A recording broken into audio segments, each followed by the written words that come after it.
Very good. Hello. Today's class is about information geometry. And in order to motivate the whole topic, let me start drawing some pictures. So the idea is going to be something like this. Suppose we have this problem, the typical problem of updating probabilities using anthropic methods. You have a space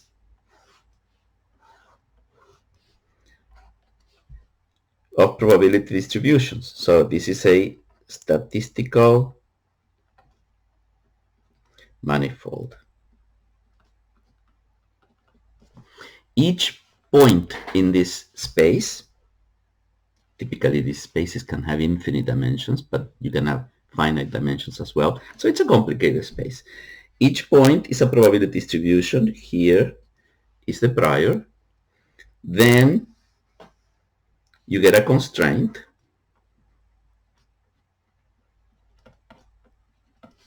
Then we rank probability distributions according to decreasing entropy away from the prior. So here this is the direction in which entropy decreases. The probability distribution that is preferred is going to be the one where you have one of these contour lines being just tangent. This is going to be the posterior. It's the probability distribution that maximizes the entropy. It's sort of like the closest to the prior within the family that satisfies the constraints. Very good. So this is the question we want to ask. How about those probability distributions that are close to the maximum? If they're very close, do you really disregard them completely? What do you mean by close? That's the kind of problem we are interested in. What is the structure of these statistical manifolds? Do they have a geometry? Can you say that two probability distributions are close to each other or far apart? That's the subject of information geometry. Once we understand how to do that, how to figure out if two probability distributions are close or far apart by introducing a notion of distance. So this would be a statistical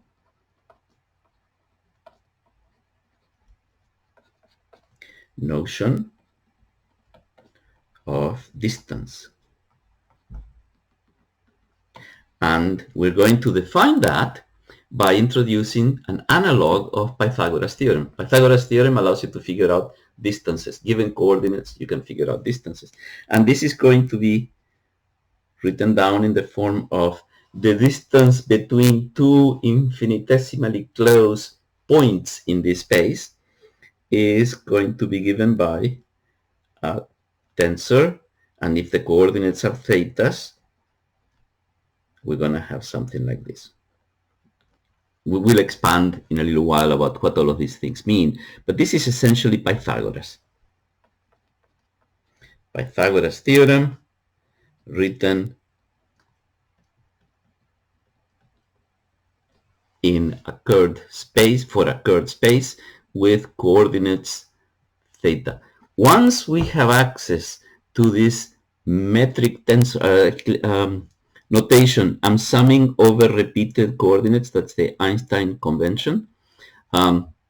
We'll talk more about that. But once we have notions of distance, then we can have notions of areas and volumes, and we can figure out what you mean by a straight line, the curve of shortest distance between 2 points.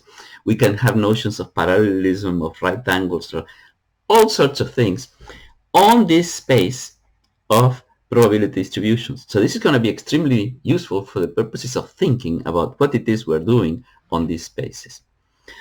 In fact, the fact that one can actually do this, and one can introduce a notion of distance on these statistical manifolds was one of the surprises that made me fall in love with the subject, because it opens the possibility of saying something like this.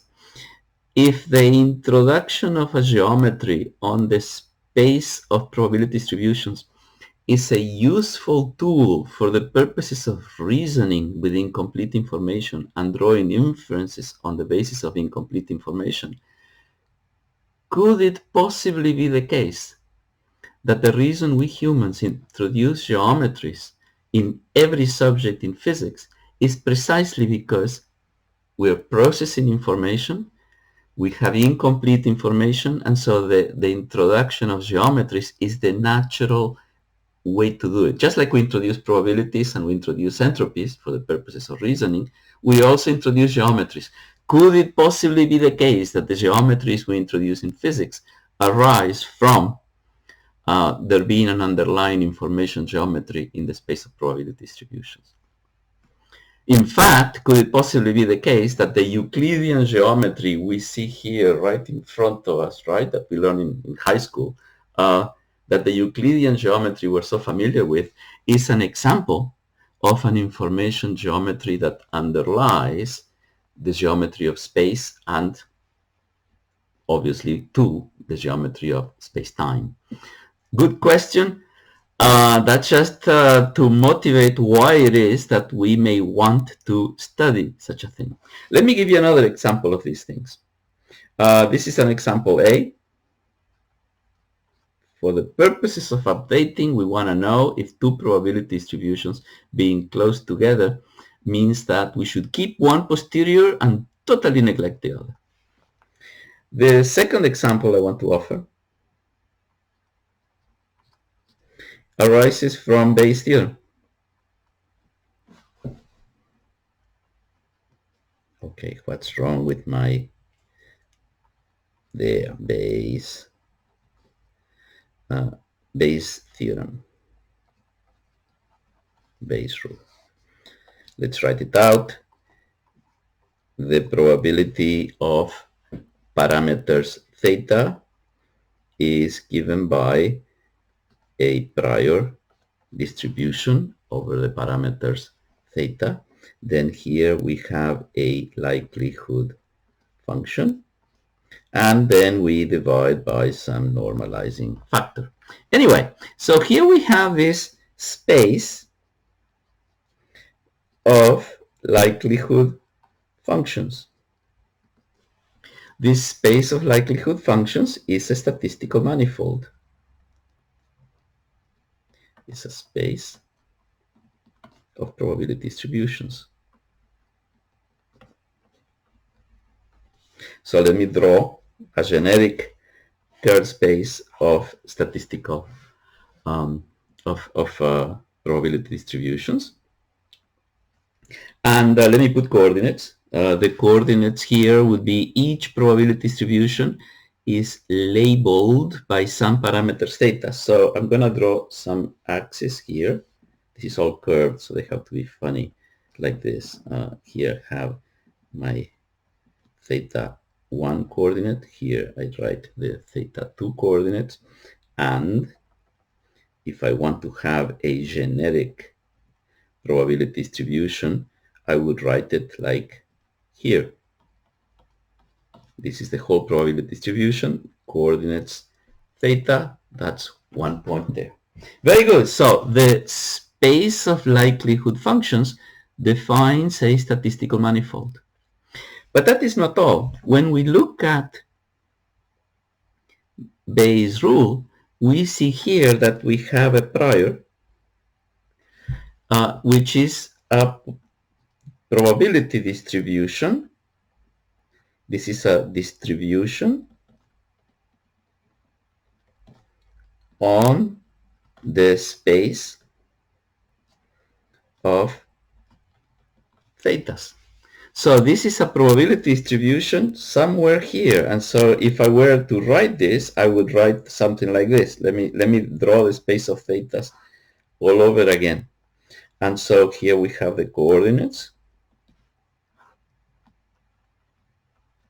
And what does this probability distribution look like? Well, it's going to look like something like this. These are the level curves for the probability distribution Q theta. So it's a probability distribution on the space of thetas. So here's a question. What would you write for Q theta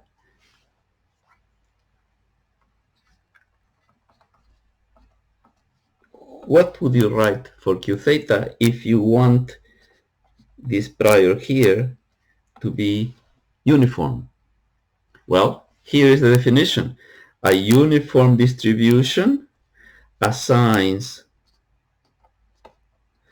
equal probabilities to equal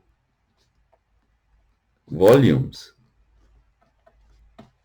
So the question is, what is the measure of volume on this funny space? It's easy to think that if you have a Euclidean space, then you know what you're talking about when you're talking about volume. Yes. We have been brainwashed into thinking that that is easy. But if I were to tell you, okay, this is the space of Gaussian distributions, theta could be mu and sigma, for example. If this is the space of Gaussian distributions, what constitutes equal volumes? How do you compute a volume there? That's where information geometry comes in. If you can compute distances, you can compute areas, you can compute volumes, okay? So you can see that no matter how you slice it, whether you're coming from maximum entropy calculations or you're coming from Bayesian statistics calculations, you're always going to be confronted with the fact that you're going to have a space of probability distributions, and you're going to want to say, okay, what's a uniform distribution? Can you distinguish two neighboring ones? No matter what, we need a geometry. One of the amazing things about the information geometry is that when you try to figure out what this Pythagoras theorem looks like, and you have this metric tensor here, it turns out to be unique. There is only one way to do it. That's extremely significant, and that's what we're going to devote a few classes to discussing these topics. Very good. So let's do it.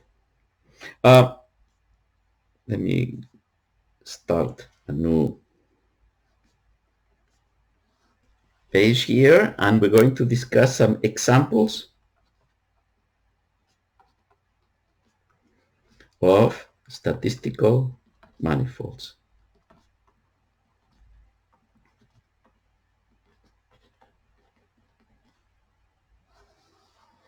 So here we go. Example 1. Let's look at Gaussians.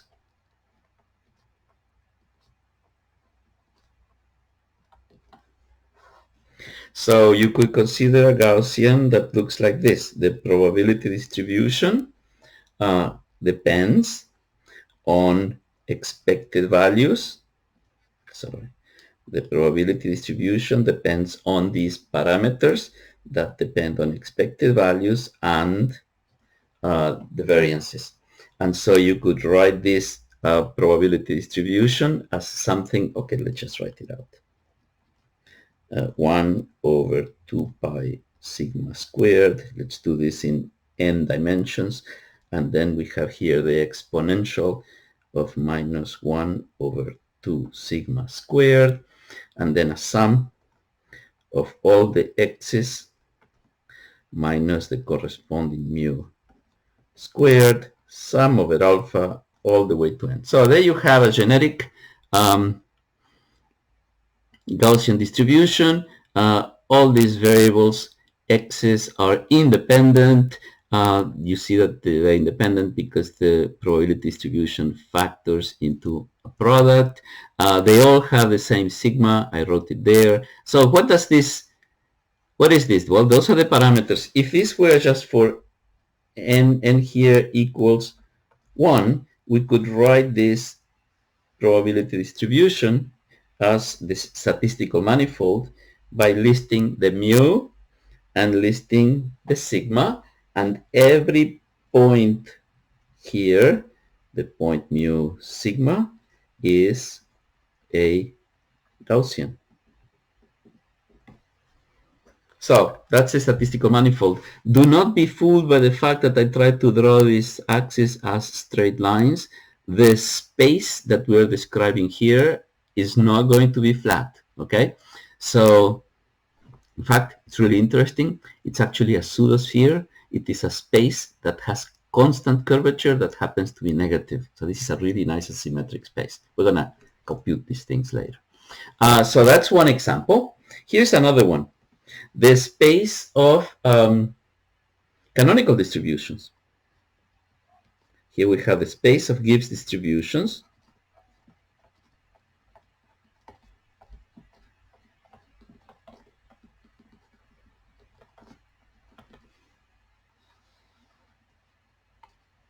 Obviously, this is an important example.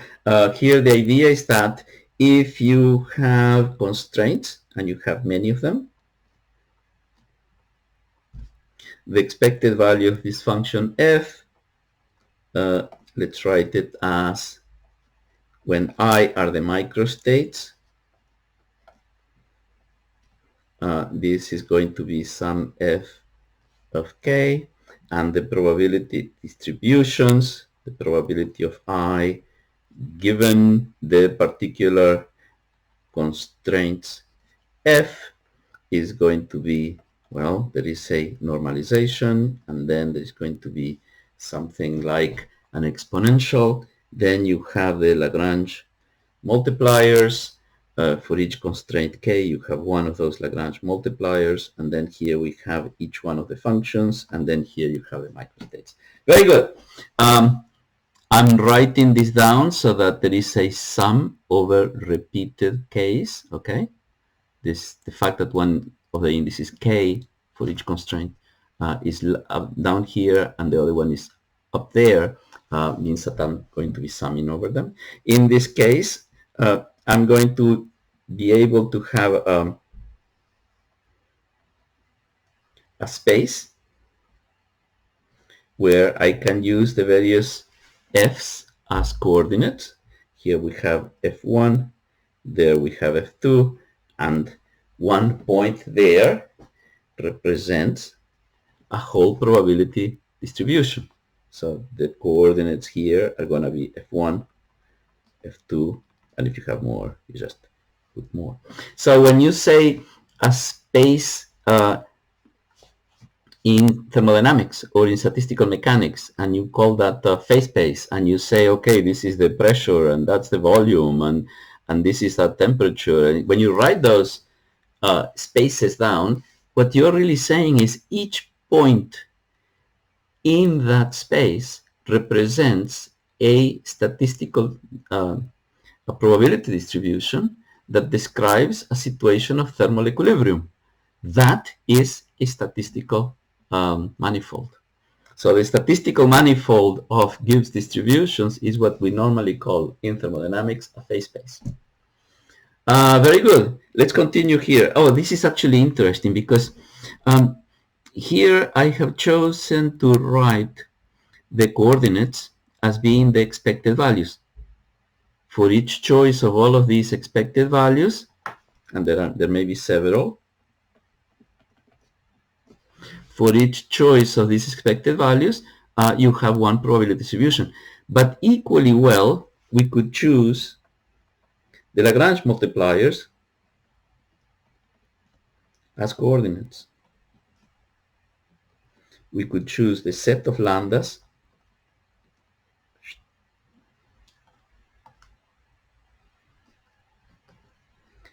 as coordinates.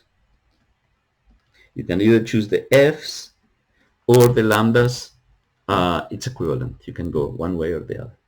Very good. So this is a couple of examples then. Gaussians, canonical distributions. Of course, the Gaussians are special cases of canonical distributions. But we can also look at yet another example, the example of multinomial distributions.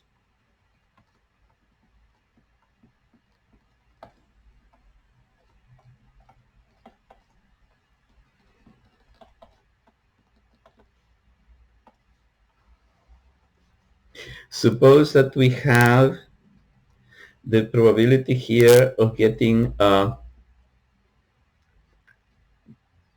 set of outcomes. You have a die, and you ask how many, the probability of how many ones, how many twos, how many threes, how many sixes.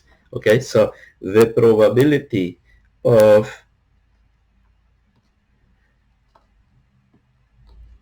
a certain number of ones, twos, threes, and so on, given a distribution of thetas. So let me write this just as simplify this notation and say the distribution of m's given thetas where m reflects the number of m1s, m2s, the number of ones, the number of twos, and so on, and all the way up to the number of n's. This is a n-sided die. And the thetas are, of course, the probability of getting a 1, the probability of getting a 2, the probability of getting n.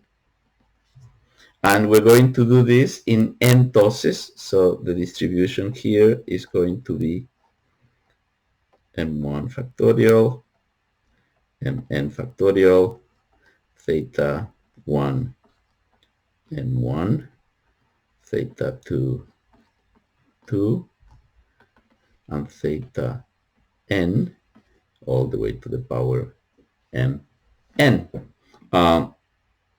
Very good. So what do we know here? We further know that the sum, let's write it here, the sum of the mi's has to add up to n tosses of this n-sided die.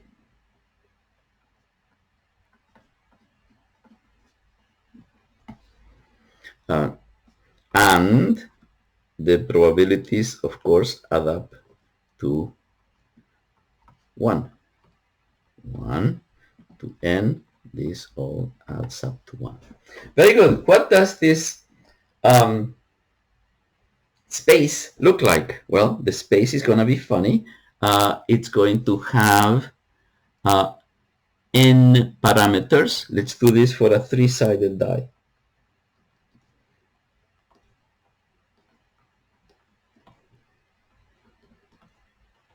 In the case of this 3-sided die, you have that the thetas, there are 3 of them, and they all add up to 1. And so I'm going to draw this by drawing the axis for theta 1, theta 2, theta 3.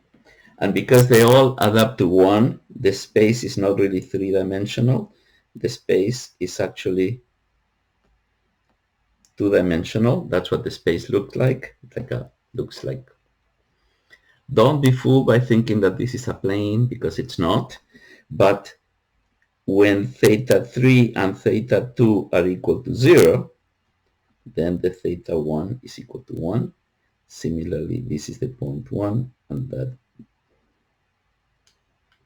this is the point 1. When I said don't be fooled by thinking that this is a plane, it's because a better picture would have been something like this.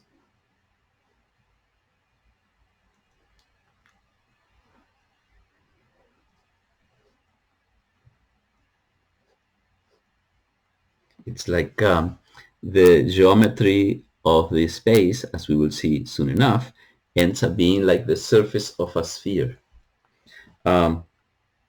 We'll get there. But in any case, this is a 2-dimensional space. This is called a simplex. The simplex here has n minus 1 dimensions, because here you have the normalization condition that reduces the number of parameters by 1. So this is the 2 simplex. The space the statistical manifold corresponding to loaded three-sided dice is the 2 simplex. The fair three-sided die is the one that has probabilities 1/3, 1/3, 1/3, is described by a point right here in the very middle. The fair die has probabilities, has coordinates 1/3, 1/3, 1/3. Okay, there are a number of interesting things going on here, but already you can see that the thetas, which is what I'm using as the parameters that label the probability distribution, are being used as coordinates. You can see it here. The thetas are the parameters. They're being used as coordinates. But the coordinates have a very nice statistical meaning. They are the probabilities of what you get when you toss the die, right? So the parameters can themselves be probabilities. There is another thing that is sort of amusing here. Have you ever seen a three-sided die? Amusing.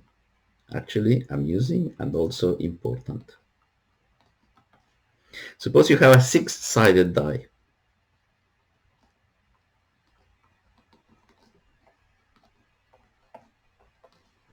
One, two, three, 4, 5, 6.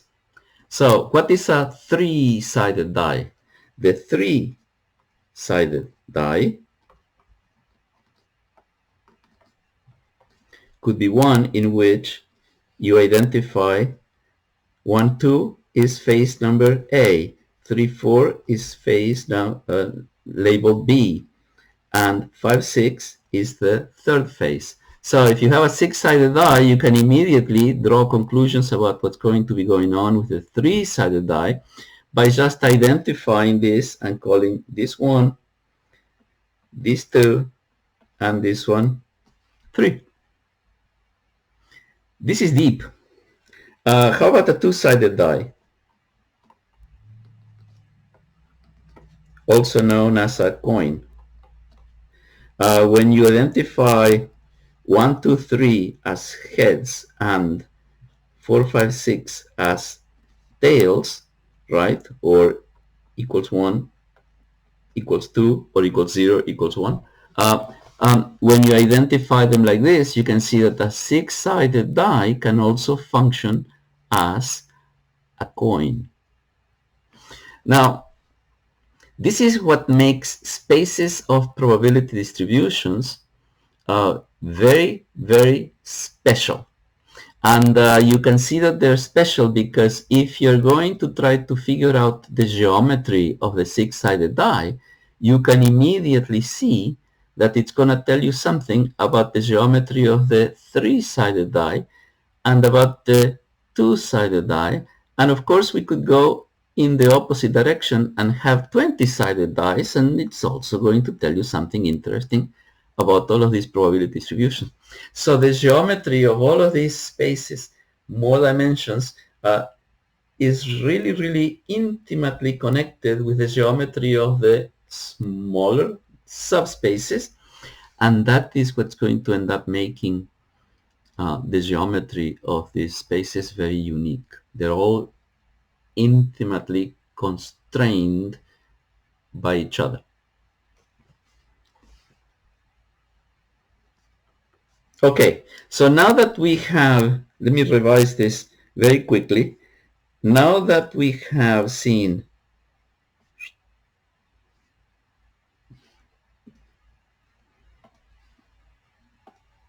let me see if I can get to the beginning. Come on, it's not reacting. One, go there. Yes, very good. Now that we can see why we want an information geometry, namely because we would like to know whether probability distributions that are close to the maximum are really to be thrown away altogether, or because when dealing with the spaces of parameters theta, you see that that is a statistical manifold because you have this family of likelihood functions, when dealing with these space probability distributions over theta, we would like to be able to know what do you mean by a uniform distribution of thetas? What do you pick for priors here, right? What do you mean by uniform?